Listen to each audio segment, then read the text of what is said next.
Okay, guys, so what I want to talk about now is virtual backgrounds. I put it up the other day on our MGA meeting, and I got a lot of text messages saying, "How do I do that? How do I do that? That's awesome!" And everything.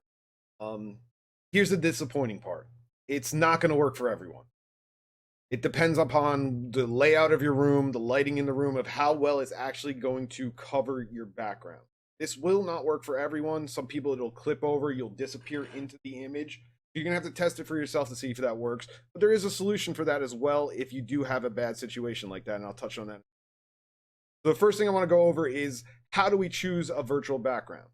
So inside the Zoom program here, if we come to the bottom of the bar down here, you want to go over right there. There's a little arrow right here.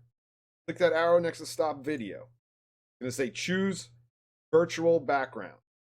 You're going to click virtual background. It's going to bring this screen up for you guys, right? You can also get into it from the settings tab. So if you want to choose a virtual background, there are some defaults that come with Zoom. So our defaults are the Golden Gate Bridge, grass, space. So you have a couple of multiple ones that you can choose that are built into the program, I believe. Now, there's one thing that happens with virtual background, and this is going to depend upon where you are set up. As you can see, it kind of creates this wrap around my face that makes it look unnatural. All right, you don't see the hair follicles here. It's almost like I'm a cartoon. It's very straight around. And you can also see this artifacting that it does when I move my hands certain ways. That you get to kind of see the background kind of clipping through and everything. So this is the problem with virtual backgrounds. Depending upon what your background is, it may not work the best, and it gives you this weird, almost like outlined effect going around. All right. So that's something you have to take into account. You can kind of see my chair artifacting in right here and my hand disappearing. Now, if I move my hands back far enough, sometimes they will just clip into there we go. I've lost my arms. So these are all the things with virtual backgrounds. It's not perfect, but it's a last resort. If you're going to use a virtual background, I recommend investing into a green screen. Kind of cheap on Amazon, or even a simple green sheet that you use on your bed and hang behind you is going to work well. If you have a green screen and you're going to pick an image, you're going to want to click this button down here for green screen. All right.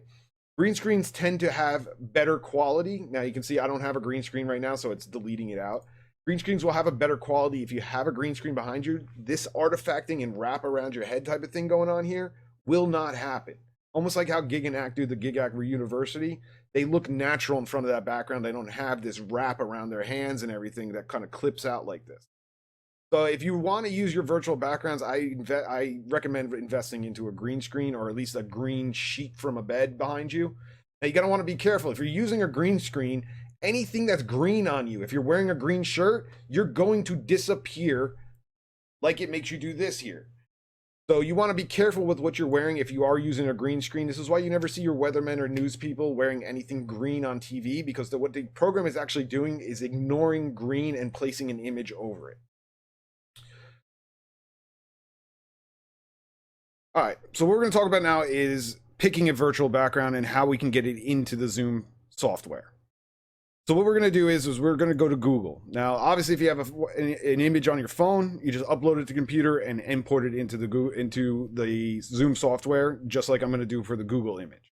The thing I want to share with you right now is this. So I'm going to share this page with you. All I did was type office background into Google. I went to images. So say I like this image right here. All right. We're going to say this one right here. What I'm going to do is I'm going to click on that image and I'm going to come over here and I'm going to right click and I'm going to hit save image as. It's going to bring up a screen here. I tend to save it to my desktop, so we'll make this office background 4. And I'm going to click save. All right. So what it's done is that has saved it to my desktop now. So once it's saved to your desktop, what you're going to want to do is you're going to want to come back in over to here where the little arrow is. You're going to pick the little arrow and you're going to choose virtual background. Now what we're going to is this little plus sign right here where you add an image. I'm going to click add image and I'm going to go to my desktop. So we just downloaded Office Background 4. I'm going to click on that and I'm going to click open and it's going to place it behind me. So that's how you add images in to the program. So you can add any images that you want. I'd advise you to keep it professional so that it's not broadcasting the wrong image. And there you go. I'm in my office.